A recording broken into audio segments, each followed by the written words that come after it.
భావన. ఇందులో ఇక్కడ 5 మ్యాంగోస్ తీసుకున్నాం. 5 మ్యాంగోస్లో నుంచి ఒక మ్యాంగోని తీసివేస్తే మిగిలినవి 4. ఇలా పిక్చర్స్ ద్వారా ఇలా చూపించాము తీసివేతని. ఇక్కడ నీలా 8 చాక్లెట్స్, నీలా దగ్గర 8 చాక్లెట్స్ ఉన్నాయి. ఆమె వాళ్ళ ఫ్రెండ్కి 5 చాక్లెట్స్ ఇచ్చేసింది. ఇంకా 5 చాక్లెట్స్ని తీసేస్తే ఇంకా ఎన్ని ఉన్నాయి? 1 2 3. ఇలా మనము ఇక్కడ ఇచ్చినటువంటి వర్కింగ్ ప్రాబ్లమ్స్ని ఇలా చిత్రంలాగా వేసుకొని ఇలా కూడా ఎన్ని మిగిలినాయో తీసుకొని చెప్పవచ్చు. ఇంకా ఇలానే ఇక్కడ నెంబర్స్ని ఇలా రాసుకున్నాం. ఇక్కడ 8 చాక్లెట్స్ని ఇలా తీసుకున్నాం.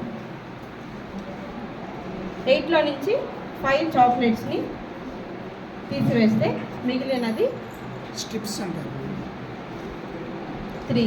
ఇలా ఈ విధంగా మనము ఈ విధంగా తీసేత కాన్సెప్ట్ కూడా మనం తెలియజేయవచ్చు. ఇక్కడ మన నంబరింగ్ 1 to 9 వరకు తీసుకునేస్తాం.